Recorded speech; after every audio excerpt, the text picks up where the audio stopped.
Hey, look who's here. Hey, Mean Matt. Hey, Mean Matt here. Hey, Mean Matt here. Hey, Mean Matt here. Hey, Mean Matt here. Hey, Mean Matt here. Hey, Mean Matt here.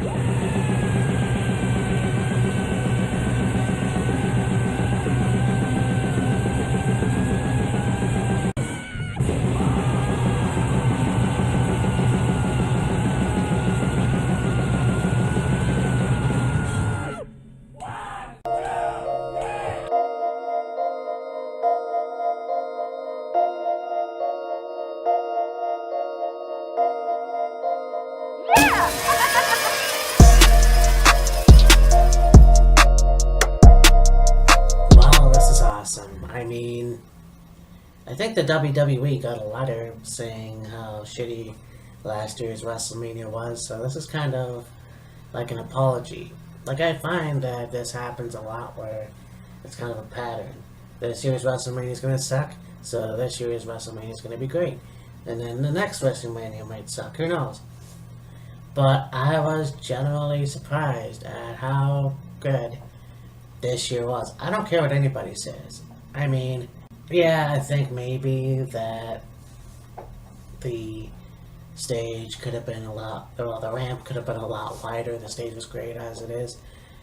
But yeah, I really enjoyed this WrestleMania. And a lot of the wrestlers that I wanted to win won. So, I mean, that's great. So we start with the pre-show. We have Tony Nese versus Buddy Murphy. I didn't really watch this match.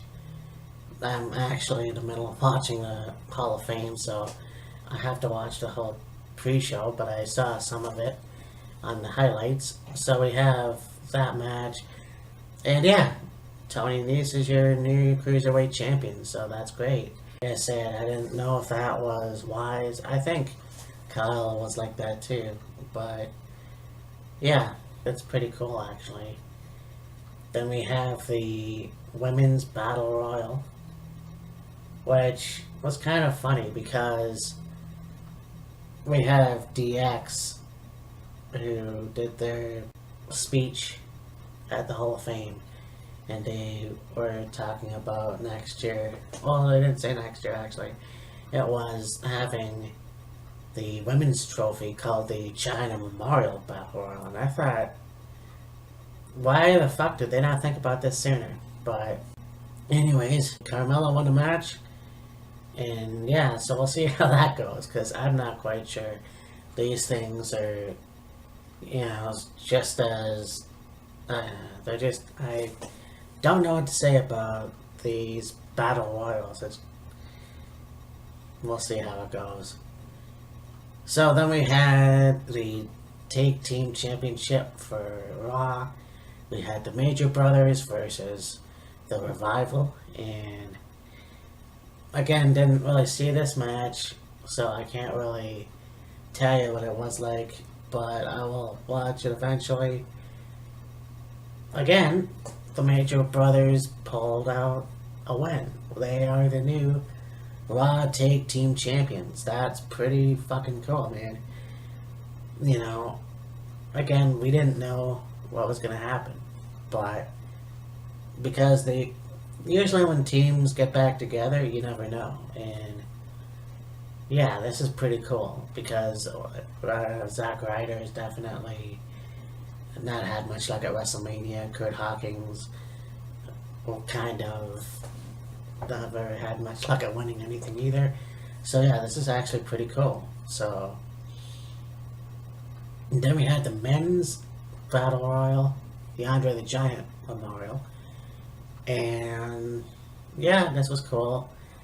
You saw Braun Strowman win the match, of course, having Michael Shea and Colin Jost get eliminated, getting beat up first. Yeah, I think that was a lawyer that came in or something like that, trying to talk Braun out of it, and yeah, that didn't happen. So they get beat up and tossed out of the ring, and Strowman's the new Andre the Giant Battle Royal winner. So I think the trophy's a lot smaller than it has been. Maybe it's just me, but there it is. Now then we had WrestleMania, and this was good. And you had Alexa Bliss come out. She was the host of WrestleMania this year, and she brought out Hulk Hogan, and Hulk Hogan said a few things, and then was cut off by Paul Heyman, who marched out to the ring and demanded that his match with Brock Lesnar and Seth Rollins for the Universal title take place now instead of later in the night. So this match was awesome. I had my doubts, but I think it was time for Seth to go over. And the match starts off where Seth gets beat up by Brock. There's some F5s being tossed on the outside. It was actually pretty brutal. You didn't know what was going on, but Seth got a second win and did like 3 curb stomps and got the win. And he's the new Universal Champion. So very fucking cool. I'm very happy about that. Well, then you had AJ Styles versus Randy Orton, and yeah, very good match as well. I mean, these two definitely, you didn't know which way it was going to go. Randy Orton definitely pulled a RKO out of nowhere, but that didn't work. The match ended when AJ Styles was going to leap up on the top rope, and Randy was going to do an RKO, but then somehow AJ was athletic and went on the outside, and then yeah, AJ did the phenomenal forearm, and that was it. Then we had the SmackDown Tag Team Championship, the Usos versus Aleister Black and Ricochet, who are new to SmackDown. Well, actually, they've wrestled for a while. Nakamusa and The Bar. And this was a good match. You really got to hand it to Aleister Black and Ricochet. They really pulled out all the stops. The Bar's also really good. And I really do enjoy the Usos, who actually won the match and retained the SmackDown Championships. So that was pretty cool. So we'll see what happens in the near future. Then we had the Falls Count Anywhere match.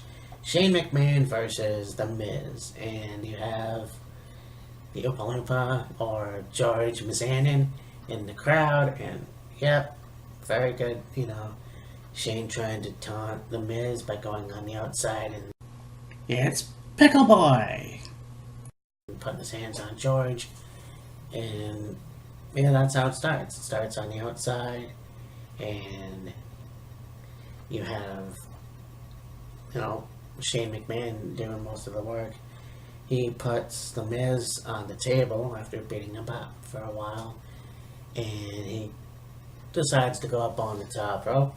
You have George coming out and shielding The Miz, and you think, okay, well, something's going to happen. So George gets in the ring, he puts up his hands, and The Miz, who's still hurt, so Shane goes in for the attack, beats George up for a second, and The Miz shoots out and attacks the Shane. So the match happens. They go out on the outside. They fight in the crowd. I don't know what the thing is where, you watch WrestleMania 17 with Triple H and The Undertaker, and they had this platform where they fought in a couple levels. And that's exactly, I haven't seen that in a while, and so Shane and The Miz are fighting on top of one, and they fight on top of another. And, Shane's going to get tossed off the platform thing, and he begs for mercy. And so The Miz puts Shane in the suplex, picks him up, and they fall on the padding or whatever, I don't know, the dumpster.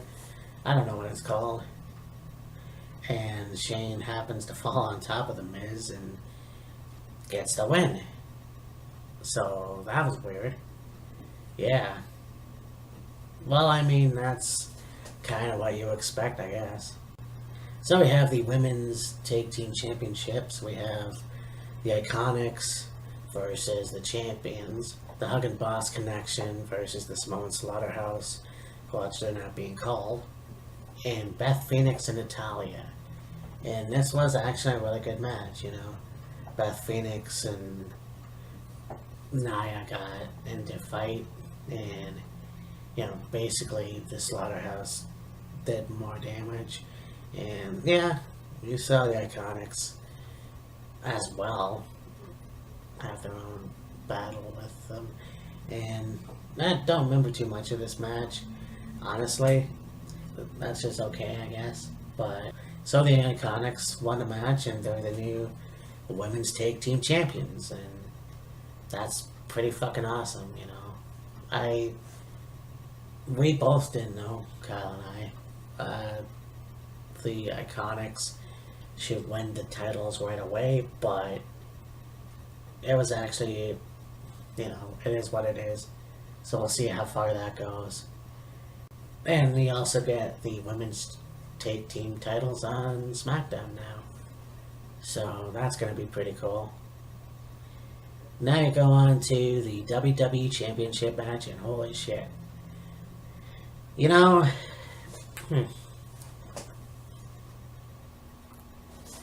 it really was a toss-up. Because you have Daniel Bryan making a lot of close calls. You know, he does the lapel lock, he does the knees, he beats Kofi up quite a bit, but Kofi just took it, and he even called him out, do more, do more. So, I mean, this was cool, and Kofi didn't pull no punches either.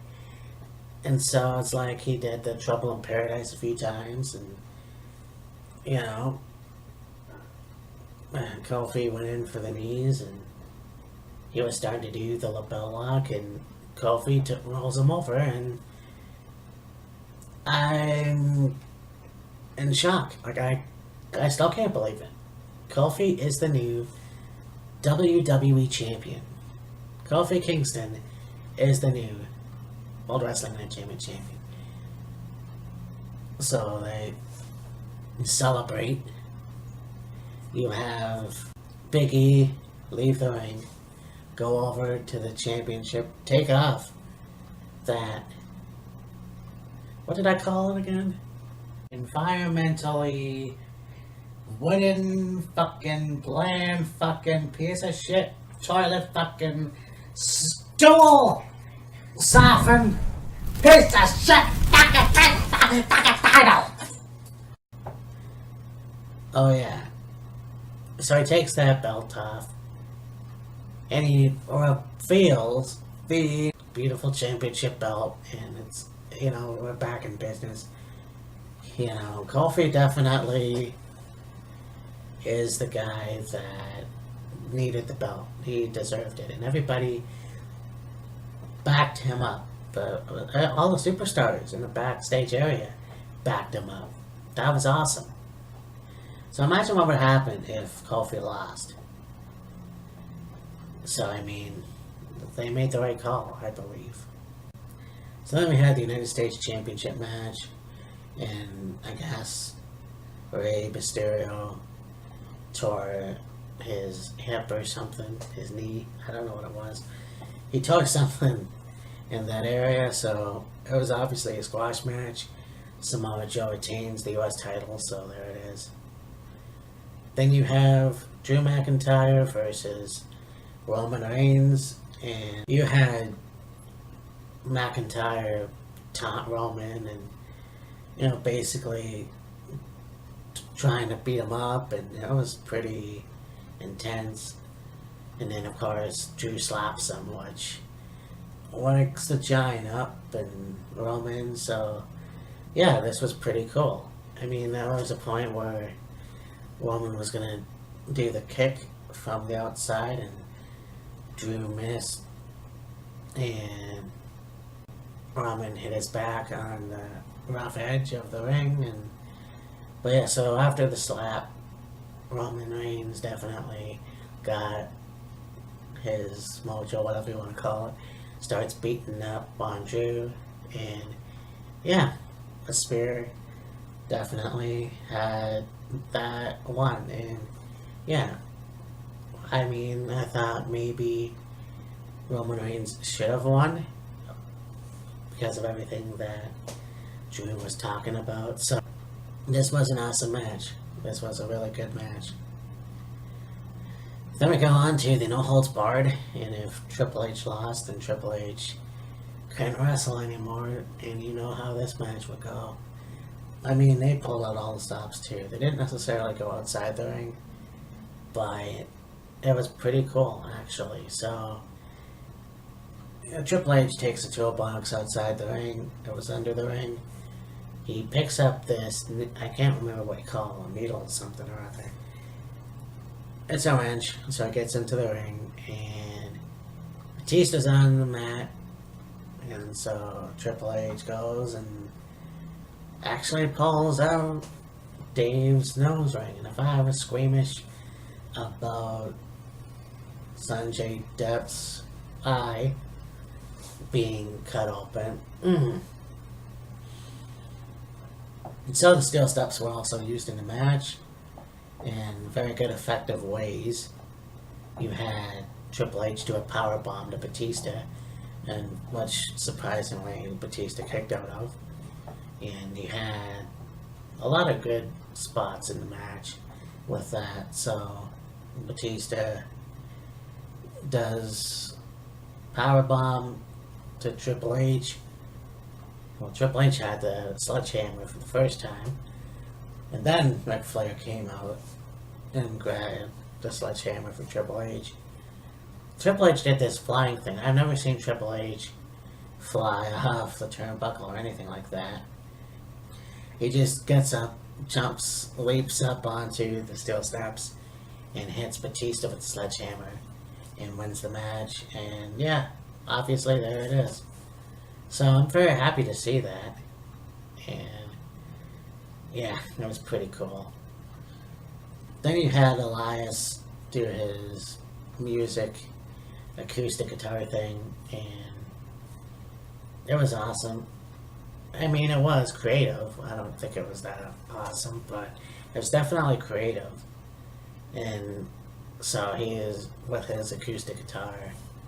You have the screen come up, and there's Elias on drums, and then there's Elias, another hologram or whatever of Elias, playing the piano. So, he plays the guitar in the ring. All of a sudden you see clips of Babe Ruth, and pretty cool. And then of course the screen goes away, comes back with economics, and yep. So there was an interview actually that Colin and I watched, and it had John Cena, and he was saying, people have to chill out. If I'm going to be at WrestleMania, that's, one thing, but, I'm not going to face Kurt Angle. So, he kept it pretty hush-hush, but he came in, and he had his old school gear from the Thugonomic days, which was a John Cena that I was a fan of back then. I was 17 years old in 2002, so when John Cena came out with that rap gimmick, I thought it was pretty cool. So John comes in, he does a rap about Elias, and it's pretty filthy from what the WWE is used to nowadays. So I thought that was pretty cool. And finishes off with not an attitude adjustment, but an FU, and then leaves the ring. So that was a pretty good throwback moment. So then we had Kurt Angle's retirement match.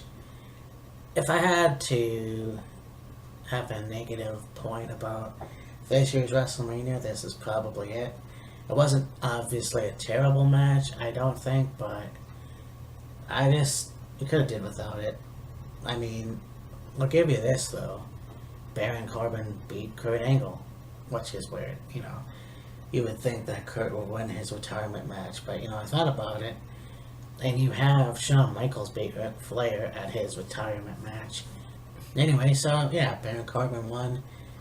Kurt gets on the mic, thanks the audience, thanks everybody for his career, and basically that was it. He leaves the ring. And yeah, I know, so we may have something on Raw tonight, but I'm not quite sure. Then we have the Intercontinental Championship match, and it just goes as you thought. Bobby Lashley versus Finn Balor as the Demon. So, I mean, that was a good match. You know, Bobby actually dove out of the ring onto Finn. And, I mean, that was pretty cool. Finn Balor wins with the coup de grace, becomes two-time Intercontinental Champion. So, that was awesome. And then the main event happens. You get Becky Lynch. You have Ronda Rousey, who has Joan Jett, and which I thought was awesome. So they finally brought Joan Jett to play her actual song for Ronda Rousey. And then, of course, in the beginning, you have Charlotte Flair coming out in a helicopter. She lands outside the stadium, gets into the ring. Kyle said it was reminiscent of a match that Ric Flair had at Shea Stadium, so I'll have to check it out. This was actually a really good match. You had Ronda try to do a double arm bar on Becky and Charlotte. They countered by a suplex. And yeah, this was actually very cool seeing Charlotte do the figure eight to Ronda, and Becky jumps up off the top rope onto Charlotte. Then you had to stare down and beat down with Charlotte and Ronda. Ronda goes for the Piper's Pit, and Becky did a pin and won the match. She is the new Raw and SmackDown champion. So, I think this is awesome. You know, I don't know exactly, again, what they're going to do with that. If they're going to make it like the tag team championship for the women.